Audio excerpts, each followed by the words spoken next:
Hey peeps! So I was just looking at my gorgeous Ionium here, and I think it's kind of high time that he has a repot because he's really looking kind of odd and a little bit out of proportion in the little pot that he's in. Now, I've not really made a video about this guy. I mean, you've seen him in my tours, but I've not made an individual video about him. So I'll tell you a little bit about him before we get into the meat of it. So I got him about, I'd say about a year and a half ago now. And when I got him, he was, let's see if you can see it here. You can see that little line there, where the brown and the green meet. He was about this tall here and about as thin as it was at the base here. And his head was about so wide, and the leaves were really tiny and puny and just kind of looking like a delicate little fresh sprout cutting that had just been clipped off the mother plant. So I was advised when I got it, because it was actually mid-spring or sometime in the spring where I got it, so it was in its dormant phase, and I was told to just keep it in a low light area, put it in a pot, let it do its thing, and come the autumn, winter, it will start really springing into action, because yeah, these guys grow in the autumn and winter, which is cool. So I did that, and when I moved him to that window over there, that's where he was on top of the table for a while, but now he's actually sitting upstairs in the window there for a better light.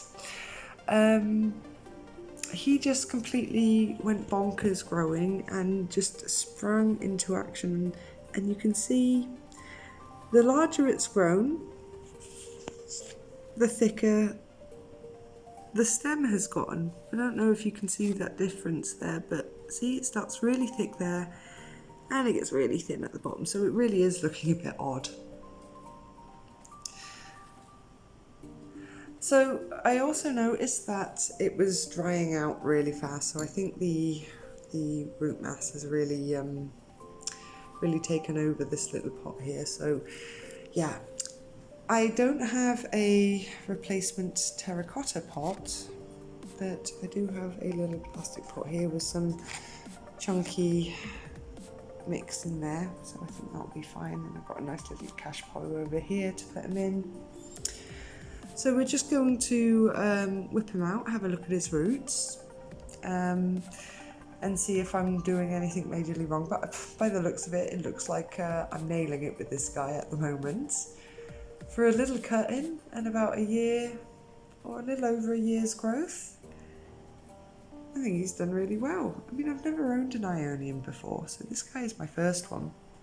So if you guys have any tips on care or how they grow, or just nifty information in general about them, feel free to comment below. I'm always interested to hear your pearls of wisdom. So yeah, we're going to get him out, have a look at his root ball, and then get him into a new pot.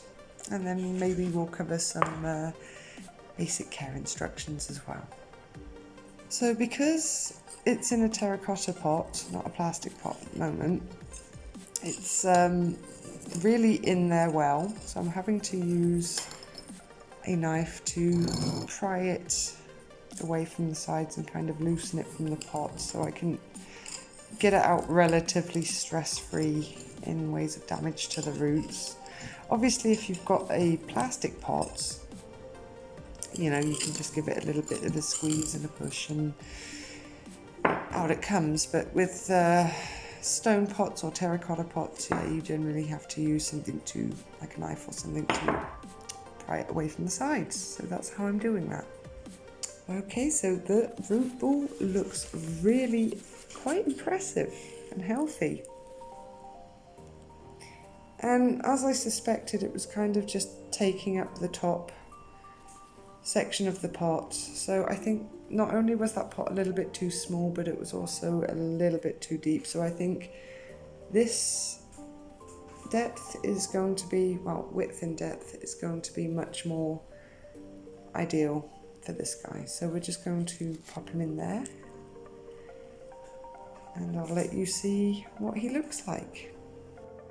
Okay, so here it is in its new pot, and I must say it does look a little bit better. I mean, okay, it still looks a little scrawny, but it doesn't look nowhere near as disproportionate as it did in that little skinny pot. At least it looks a little bit more substantial at the bottom and tree-like. I must admit, that is really cool looking. So yeah, a little bit about the care. So as I said, I'm fairly new to this plant, so I'm no expert by no means, but this is the result of what I've been doing. So what's worked for me is that I've been keeping it in a southeast facing direction. So the sun comes from just those trees, behind those trees there. So the house wall there blocks it a little bit in the earlier parts of the day, but it comes up here and it goes all the way over there to the shed. But upstairs it has a better view, which is why I moved it up there. So it basically gets the majority of the southeast morning and afternoon sun for a little bit. And he gets that in the autumn and winter. And then in the spring and summer, I just move him back to medium to low light, and he just sits there. And every so often, I will give him a little bit of water, just enough to damp the surface if his leaves look a little bit droopy and sad. So that's pretty much all that I've been doing to get this guy to do that. He grows pretty fast. That's one thing I can say about the Aeonium. It does seem to grow very, very quickly. So if you want something that grows before your eyes, I can definitely recommend this plant. Now, I also heard that the Aeoniums are monocarpic, but I also am aware that they kind of sprout little branches from the main stem. So I think that means that once one of these heads flowers, that head will die off, not the plant itself. I mean, if the plant has multiple heads, then yeah, it's going to carry on living, but that will be that for this head. Now, I could be wrong, but that's how I've read it and kind of understood it.